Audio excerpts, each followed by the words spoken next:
I'm Jordy. And I'm Steven. And this is Thorndale Theater Talk. This is a podcast where we're talking about movies, TV shows, and anything in the entertainment industry. Did I say that too fast? No, it's fine. Continue. Thank you. Remember to follow us on Instagram at Steven Centrella. Sure. On Twitter at Thorndale Talk, our official Twitter page. Sure. Or at Kibbles312 and at Steven Centrella. And follow our Facebook page, Thorndale Theater Talk, Steve. Yeah, sure. What about our YouTube channel, Thorndale Theater Talk? That you could. Like and subscribe? Yeah. Buttons. Buttons? Click buttons. Just sum it up. No, I get it. There you go.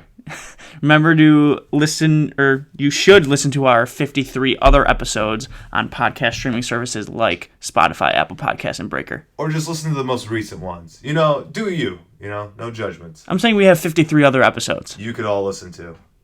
Yeah. Yes. Yeah. That's correct. Yeah, that's what I was saying. Yeah. I was saying that too. So we're on the same page. I don't think so. Yeah, you're right. All right. All right, let's get to it. Steve-O, I did not watch my movie of the week. Shocker. Oh my God. I need a moment to take this all in. Take a moment. Okay, I deserve it. All right, good. So my new movie of the week will be Seven Psychopaths. But Steve-O, what was your movie of the week? My movie of the week was Charlie Wilson's War. That was the movie with Tom Hanks, Philip Seymour Hoffman, Julia Roberts, Amy Adams, Emily Blunt, from director Mike Nichols, who directed The Graduate. It was a solid movie. Very good. It's a very political movie, though. It is. If you're not really into the whole politics movies, then maybe don't watch it. When was this movie come out? What year? It came out in 2007. When did West Wing come out? Because Sorkin's he can be a political writer. It was mid 2000s, 2000. So that makes sense of the politicalness. Again, it's based on a political story. So that's why it's a political movie. That it's regardless. It's going to be political, but it's a very good movie. Very entertaining. Great cast. Great, just all around. It's no Graduate. Don't get me wrong, but it was a very good movie. Definitely worth watching if you've never seen it before. If you're looking for something new to watch. Mm-hmm. Tom Hanks, of course. Come on, it's Tom Hanks. Philip Seymour Hoffman. R.I.P. R.I.P. But great performance. And honestly, he just his whole ensemble of what he's dressed like. He just looks like I imagine that's what he dresses up when he's when he was out in public and trying to hide. Really? That's basically what I imagine him dressing up as it's Philip. Oh guys, over there is Philip Seymour Hoffman, but that's him in his disguise because he doesn't want to be noticed. That's exactly what he looks like. So, other than that, it's good movie. Definitely give it a watch on Amazon Prime. Nice. Prime of Amazon's. So what's your movie of the week for this week? My movie of the week this week is going to be a documentary movie. It's The Last Blockbuster on Netflix. Can I guess what it's about? The Last Blockbuster? Yeah. Yes. And it's also about Blockbuster's demise. So they'll go into and how it failed, their huge success, and then how they failed, and I bet you'll hear. I find that interesting because Netflix tried to team up with Blockbuster, and Blockbuster was get the heck out of here. Yeah. And now there's a documentary on it on Netflix. So. Oh, that's fun. That's kind of like a fuck you. Yeah, it's kind of funny, a little irony there. Yeah. So The Last Blockbuster is on Netflix. It's only an hour and 20 minutes. So it's a documentary movie. Kind of excited because Blockbuster was big, 80s, 90s, 2000s. They dominated, and now we get to see their fails. Yeah. So, I still have my membership card to Blockbuster. Still have it. It was a great place. Yes. I loved just walking around and just looking at things that I couldn't buy because I was 10 years old. I used to because they would have buy 4 movies for $20 for $5 a movie. So I used to do that all the time. Yeah. 4 movies. Come on, that's a steal. $5 a movie. So, yeah. All right, Steve-O. I did watch Cherry on the other. Oh yeah, so this is our review because we told you we were going to do Cherry review. Yeah. So the new Russo Brothers movie, first movie they've done since Endgame, and Tom Holland's in it. So we are going to review Cherry. It's on Apple TV Plus, by the way. It's on Apple TV Plus, guys. Okay. Do you want me to start? Yeah, go for it. Go for it. Dive right in. I thought it was okay at best. Okay. I mean, the Tom Holland's great. Yeah. Every actor in it is good. Nothing against the acting, nothing against the directing either. I think the Russo brothers, with what they got, was good. Like, they did a good job. There's a lot of things that just weren't consistent and very convoluted in the story. Yeah. It's 2.5 hours long, I believe, around there, 2:26 or something like that. It's 2 hours and 18 minutes. Oh, it felt long. Yeah, no, like so, like to be fair, yeah, like you're almost at 2.5. Yeah, it feels long. 2 hours and 18 minutes, the same shit. Yeah. The story is very compacted into a lot of different moving parts. Sequence, yeah. Like the whole talking to the camera was not consistent throughout the entire movie. That was not, yeah. Like, you thought that it was going to be a big portion of it. He's like, Tom Holland narrates the movie, but he also sometimes looks in the camera and tells you, and sometimes doesn't, which doesn't make sense to me at all. Like, they did it in... So they broke out the movie in like four parts. 4 parts. And then I think he just does it once in each part. So, like... You're right. It's not a consistent thing, but it's also just like an unnecessary thing. I feel like he never did it in the bank robbery. He did. In the beginning. That's the prologue, but you said in every part, and there's like one part. No, in the last part, I believe he did it one time, but I could be wrong. It was something with the drugs, but... It was... Yeah. I thought that there's parts that you can, like, maybe... If they, like, revised it another, like, 50 times to, like, make it a little bit more grounded and make it more cohesive, it could have been a better movie. Yeah. But...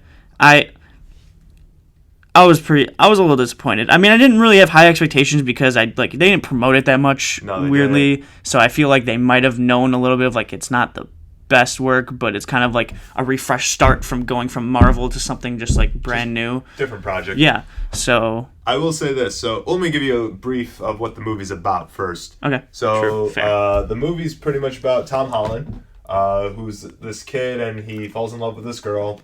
And like any relationship, they have their problems. And so they break up. And so his solution is to join the army because he has a broken heart. He just wants to get away, kind of thing. And then PTSD. And then, you don't want to keep going to each small part. No. But but then he gets back together with a girl. But then he still has to go back to he's joined the army. So goes to the army, has PTSD, and then it just shows their relationship and how it just. So the movie's mostly about the relationship between the two characters. Yeah. But yeah, it's just a lot about his PTSD and the things he does to kind of cope with his PTSD. So it's a very interesting movie. Like Jordy said, it has a lot of promise because the acting was really good in it. The directing style was very interesting, very good. I will admit the writing, yes, it was very inconsistent. This is a movie where they, as Jordy said before, should have done some rewrites, some revisions. So, yeah, I would say in overall, like, sure, you could give it a watch because if you're a Tom Holland fan or the Russo Brother fans, yeah, give it a watch. But overall, yeah, I would agree. It was very, the writing just all over the place. Yeah, it's all over the place. But the thing is, it has a good foundation. So it's just like kind of a shame kind of thing because it had a lot of good like moving parts for it. And just like the talent behind it, they did the best they could with what they had. Yes. So, like I said about the directing, it was like you said, it's like moving parts. So they did it in like. I feel like that's a very good Russo brother thing they do really well. Is that like they do like kind of quick scenes like back to forth, and it actually works and it keeps you engaged and it's really cool. That I like, but yeah, like Steve said, there's so many moving parts. I didn't really like Tom Holland's character. Like the PTSD stuff, like, it like makes sense. He just didn't. He wasn't anything. He was just a person. But that's his character. He was just a person. But it doesn't. That's the thing, though. I get what you're saying because you feel like you couldn't like understand or relate to the character. But he was just some average guy. You know, like, that's the whole point, I think. But there's like a good 45 minutes before the whole army part that they're trying to let you know who he is in this relationship with her, and it's just like he's like nothing. But that's the thing. They showed you who he is. He's just some kid who's doing some school, just trying to figure out who he is in life. That's who he is. That's exactly what like. It's not interesting to me. Well, it's not interesting because it's just an average guy. That's why. It's just. But it's not even. It's just your average Joe. But they didn't even just do like it. It's just. But in a movie, you want to create a character. You can't just. And you're creating it in 45 minutes. If I just knew it was an average Joe, I just want to see 10 minutes in the beginning and then just go into that. So they could have cut out like 45 minutes of the movie. There you go. So right there, that's where the revising needs to happen. Is because like. So then there's something wrong with this guy being an average Joe because that's his character. It's an 18-year-old kid. Like, what do you expect from an 18-year-old kid? You should, I mean, it's a movie. You kind of want to build a character. I understand, like, I got ahead of myself saying, like, it's just an average Joe that's boring, but it's more of, like, you build up that 45 minutes to, like, showing it, but, like, literally nothing happens. So, and again, and then you said the revisions. That's where it goes for the writing, because they should either revise, like, hey, we don't, it should have been an hour and a half movie. Stick with this character being just an average guy. We don't need 45 minutes of just building up just averageness. That like he had But if you had like some, you want to do something different with the character and try to build, that makes sense. But again, that's why I find it interesting because like it's just some kid, he's going through what any 18-year-old kid, 19-year-old kid goes through, heartbreak, and then trying to figure out what to do next in your life, and because you're going to school, but you're not really accomplishing anything. So it's like it's a tough situation, but it's just like an average guy, The whole quick. It's not really a spoiler because it's literally like 5 minutes and it's like in the very beginning. But like the whole ex-girlfriend thing, like that didn't have to happen. That's what I was saying. Like I agree. That whole scene did not need to happen. That whole that whole storyline didn't have to happen. Yeah, I will admit throughout the movie. So the person who plays Emily, the love interest, played by Clara Bravo. And that's how you say her name, Clara Bravo. She did a great performance. Yeah, she's good. She's really good. Again, because I've never seen her in anything before. She was good. I said that. Yeah, like it was just like it just out of left field. So I thought her performance was great. So I kind of just want to highlight on that real quick. Yeah, because I thought she did a great job. So and like I got it's hard to I always like step back. It's hard to make a movie. Like I get that whole thing and like. I feel like when you first read the script, even if I like first read it, I'd probably be like, "Oh, this is like a cool concept," and I kind of really like it. So I sometimes get ahead of myself because it is very. As we said, this movie has a great foundation. Yes. And it has great people behind it. It's just you need to make it condensed more. They needed to condense it a little more, and again, you'll see that. But I think it's still like because of with the talent behind it, I still say yes, watch it. But at the same time, like, maybe just don't go out of your way, if that makes sense. If you're looking for something to watch, like new, throw it on. But like, don't go out of your way. Be like, oh, I'm setting a time to watch this movie on this day. Like, it's So, but like I said, it definitely has a good foundation. Definitely. Yeah. I personally wouldn't see it necessarily unless. No, in general. Oh, okay. Unless it's like, no, God forbid another quarantine. And you gotta watch a lot. I say because, like I said, there are entertaining parts. So that's why it's like... I know, but I know, after the movie I didn't feel... Although the ending was good. I like that. The ending was good. The very, very, like, last sequence. But, because that whole last shot was really, like, heartwarming too. But, I don't know. I was a little disappointed. I didn't have high hopes, but I had like regular standards. I didn't really have like any kind of hopes for it. I had no expectations. Yeah, no. So that's why I see what I got, and I'm all right. And that's why I say it's like don't go in with any expectations, especially after you hear this review. Like again, it's something if you have the time and you're looking for something new to watch, sure, throw it on. Yeah. But don't go out of your way to set the time to like watch it. So overall, like I said, because the performances were great, directing style was great. Yeah. There's a good foundation with the writing, but not really strong. Yeah. So I overall, you do you. That's our consensus. You do you. You do you. All right, Steve-O. Let's move on. Next episode of Falcon and Winter Soldier came out this past Friday. We're going to do a spoiler review for it. Wait 2 seconds. 1 Mississippi. 2 Mississippi. Okay. What did you think? All right. Second episode's really good. I kind of like that we dived into the new Captain America a little more. Yeah, he's no Steve Rogers. But I feel like maybe his intentions are good, but I think his intentions also. I think this is where because again, I don't want to say I sympathize with the bad guys, but I understand their cause. The trying to create a world with no borders, trying to do one people, that's what they're trying to fight for. But I feel like he's on the other end of that, where it's he believes in we should have borders, we should U.S. should triumph of all.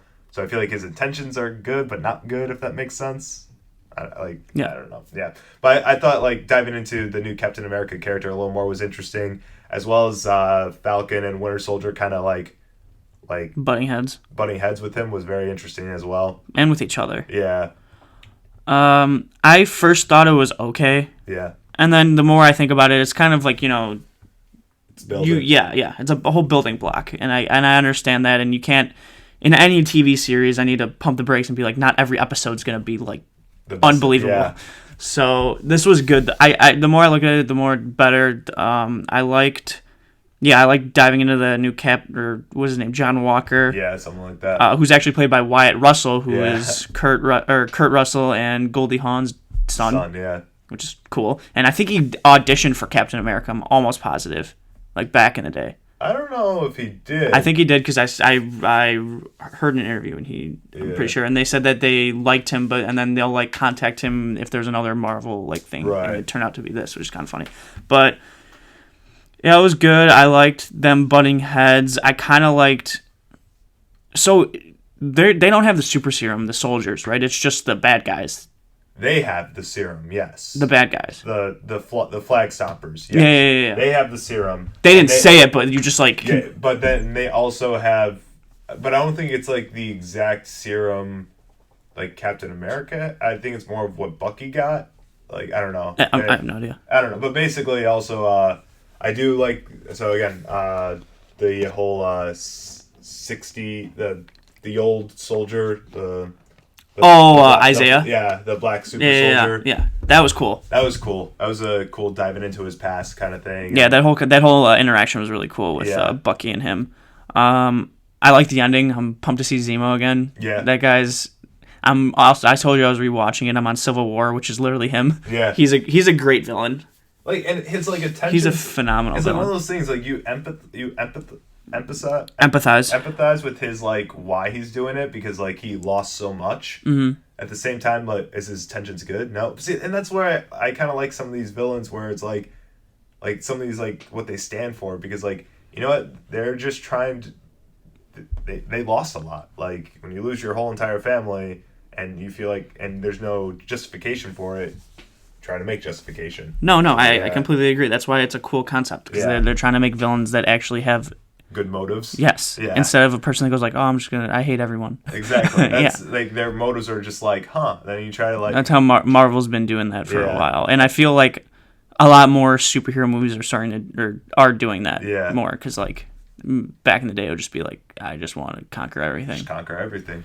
But yeah, it's a good episode. I liked it. I'm excited for the next episode, because I think that episode we might see Sharon Carter as well. Oh yeah, I heard that too. She's supposed to be in the series, so wait. I'm pumped to see the interview with Bucky and Zemo. So yeah, that'll be good. Just learning more about Hydra.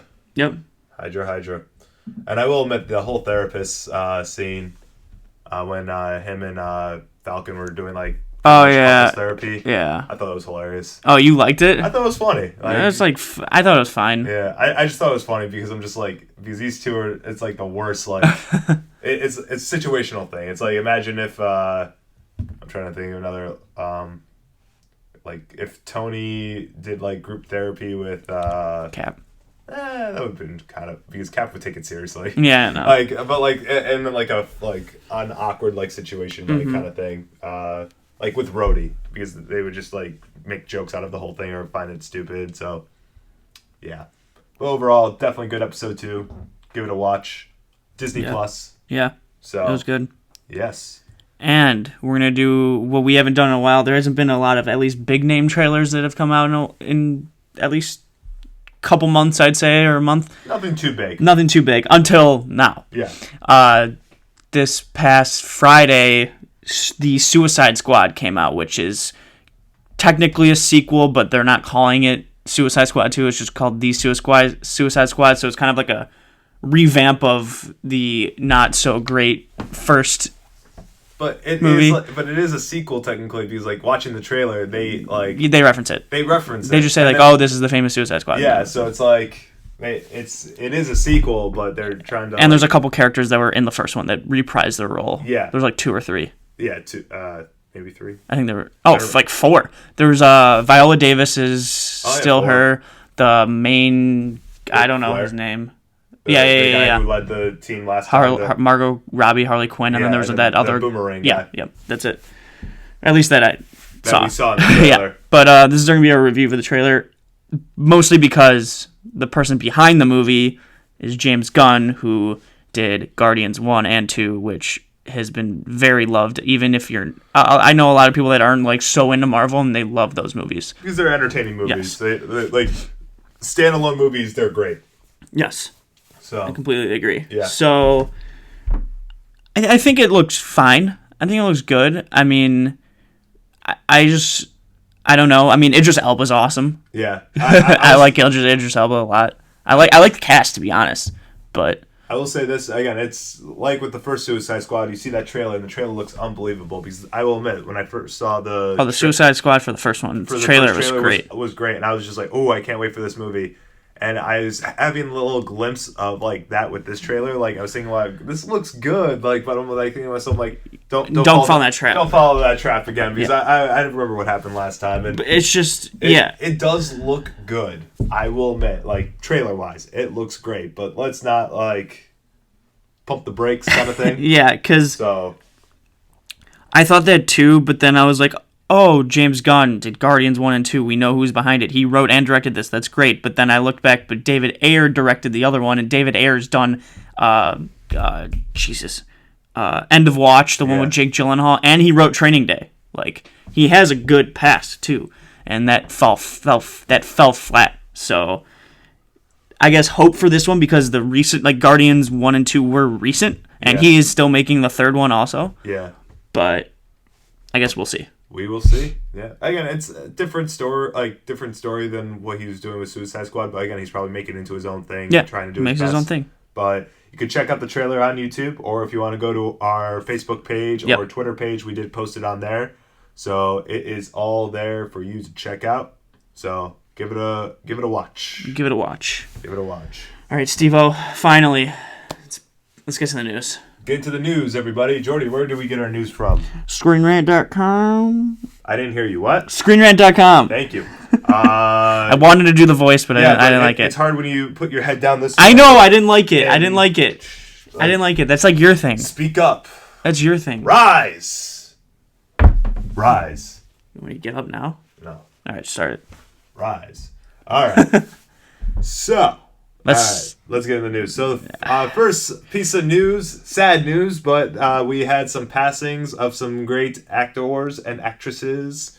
Jessica Walter, who plays the mother in Arrested Development. She plays the mother, does the voice of Mallory from Archer as well. So, she had passed away at the age of 80. Very sad. Just no words. Yeah. Just no words. do these passings because it's sad. Again, I love Archer, so big fan. And Arrested Development, she was great in too. So great work she's done in her career. Yeah. And then George Siegel, actor from the Goldbergs, who plays the grandfather most recently. He was also in the show Just Shoot Me with David Spade. He's done a lot of movies in the 80s and 90s. So big actor, George Siegel. Passed away at the age of 87.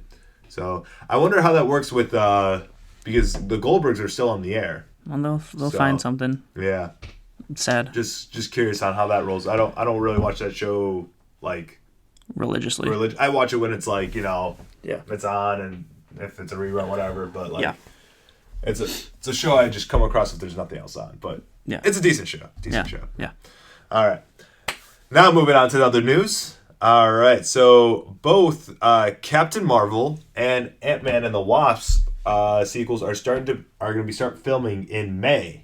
So their goal is to start filming in May, and hopefully they're done by September. So 5 months filming. Yep, 5 months filming all summer. So they're hopefully that will be done, and then hopefully being released by like 2022. Yeah.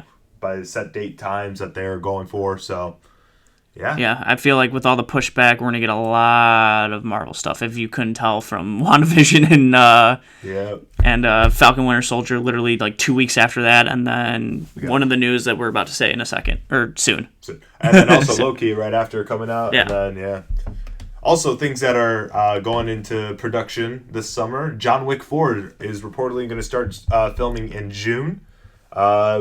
Unfortunately, so there was the original plan for them was supposed to do back to back, so do John Wick 4 and then 5. Filming back to back, but so they are not doing that anymore. So they're just gonna be starting production in June for John Wick 4. Once that's done, released, then they're gonna work on John Wick 5. So kind of space things out. So not sad news, but hey, it's in the works. So if you're a John Wick fan, be on the lookout for that. John Wick's great. Great series. Next piece of news. News I feel like we all kind of saw coming, but feel like we should share it anyways. Warner Brothers will be returning to theaters only for 2022. Yeah. So basically the deal that they signed for 2021 with all the movies coming on HBO Max is only for 2021. Only for 2021, and then 2022 they will start going back to theaters. They did sign a deal with Regal Cinemas. So a lot of the Warner Brothers movies will be going to Regal Cinema. Good. Unfortunately, due to COVID, a lot of the Regal theaters have shut down. Like, I forgot how many theaters they shut. It was like a crap ton. But there's still some out there, but in total.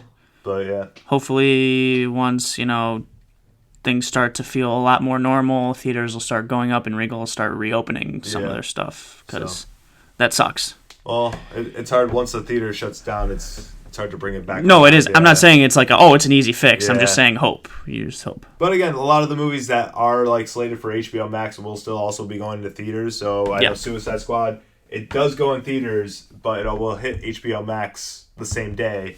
But it's like, again, only for 1 month. Yeah. So you got 1 month to watch it on HBO Max, but then it just stays in theaters. Yep. So, all right. So next piece of news, another Marvel news. So Black Widow got delayed till July and will also release on Disney Plus as well as theaters. So they're doing both, kind of like the Warner Brothers thing where it's going to the theaters but hitting the streaming sites as well. So Black Widow is supposed to come out in May and now pushed back to July. So to go in sequence of how it all happened, initially the movie was supposed to come out May 2020, then got pushed back to November of 2020, then got pushed back to May of 2021, and now being pushed back to July of 2021. And I think the big reason why they're doing that is because by that time, a lot of people should be vaccinated, so there's more hope of them going to theaters instead of Disney Plus. That's my opinion. Because why would they push it back from May to July? Like, what's the... I think it's also they just couldn't decide as well, because they want to do theaters, but they realize... Not everyone's willing to. Even like people are being vaccinated now, and people are still not willing to. No, I completely agree. But like, why is that like a 2 month? I don't know. I think it's the hope that more people will be then. I think that's like I said, the hope. Yeah. But again, when they were delaying it to this May, they were flirting with the idea of just going to Disney Plus, but they wanted to do in theaters. No. I completely agree, and they should do both. I think this is kind of like best of both worlds. The Disney Plus isn't it going to be $30? I'm going to theaters. Going to theaters. I mean, I'm going to be vaccinated by them, but I'm going to theaters regardless. I can't wait till I get it all. I'm not falling for the same trick with Mulan. Oh, I didn't pay for Mulan. But still, in general, that was a bad Mulan's different though. This would at least be entertaining. But like $30, I'd go to a theater, pay like $15 usually. Yeah. Literally paying half the price. Half the price. All right. So jumping into a next article. So Seth Rogen is to star as Spielberg's uncle in the director's autobiography film. So Steven Spielberg, we mentioned this in either last episode or 2 episodes ago, that he is working on a movie that he co-wrote. I don't know if he's directing, but he definitely co-wrote. Yeah, I don't think he's going to direct. That'd be weird. Yeah, it would be weird. But he co-wrote this movie about his upbringing, his life, and Seth Rogen will be playing his uncle. So maybe he's playing creepy uncle. Who knows? Yeah, I mean, we'll see. We'll see. We don't know. I have literally no idea. We have no idea about Spielberg's upbringing, so we'll find out. Literally no idea. So, yes. Again, it's fun stuff. So, you got Seth Rogen, big name right there. Yeah. And then, again, Spielberg's movie about his life. One of the best directors ever. So, I wonder how far, if it's just going to be about his childhood. Yeah, well, we have no idea. About just like his whole career. You can tell it's incredibly early in development. So yeah, it is. It is, because there's no title for it yet. Yep. So, all right. So, next piece of news, kind of continue on to that Game of Thrones. We talked about a couple episodes as well. But, so, it's official. So, George R.R. Martin signs a 5-year deal with HBO. It will include, he'll be involved with total. It's going to be 6 Game of Thrones series. So, there's going to be 6 spin-offs, prequels, whatever series you want to call it. But yeah, that's not a lot at all. Yeah. So he's going to be involved with 6. It's going to be 6, and he will be involved with all 6. He signs a 5-year deal with it too. So I don't. If you're a fan of the books, I don't think you're ever going to get that last book. I guess. I mean, maybe. You never know. You never know. But dude's busy as hell. He is busy as hell. He just signs a big deal. So we're getting more Game of Thrones stuff. Yeah, and he's the source head of the whole thing. So if HBO's making a spinoff, he better be tied to it. Yeah, and he signs and involved more. So exciting stuff. Hopefully the shows will be good. We'll see what happens. Mm-hmm. And then last piece of news for those nostalgic Nickelodeon fans out there: iCarly revival eyeing summer premiere with Disney Plus. Paramount Plus. So Paramount Plus is doing a revival of iCarly, the Nickelodeon show involving Miranda Cosgrove. Am I saying her last name right? Miranda Cosgrove. Is it Grove or Gove? Grove. Miranda Cosgrove. So yeah, they're doing a revival. Paramount Plus. Pretty much it's going to be the guy who plays Freddy's going to be involved. Of course, Carly, her brother Spencer, who plays Spence, and then I don't think the person who plays Sam. I don't think she'll be involved. I have no idea. It's for your nostalgia fans. You're getting iCarly back. Honestly, I think I would rather see a Drake and Josh. Agreed. But that's a little different because I feel like I grew up more on Drake and Josh than iCarly. I agree. So if we get some Drake and Josh Paramount Plus, I'd be cool with that. We'll see what happens. But yeah, that's they're looking for a summer of 2021 premiere on Paramount Plus if you have Paramount Plus. So yeah. And that's all the news that we have here for you today. Yes, that is all the news. So remember to follow us on Instagram at Steven Centrella, on Twitter at Thorndale Talk, our official Twitter page, at Kibbles312 and at Steven Centrella. Also, to follow us on our Facebook page, Thorndale Theater Talk, and to follow us on our YouTube channel, Thorndale Theater Talk, to like and subscribe. And comment. And, yeah, sure. I mean, if you want to. Just like and subscribe. Just press a button. Subscribe. Click of a button. Click of a button. And then remember to listen to us every single Tuesday on podcast streaming services like Apple Podcasts, Breaker, and Spotify. Or on YouTube if you want to see Steel's beautiful face. Oh, man, you just did that? Yep. All right. We'll see you next week.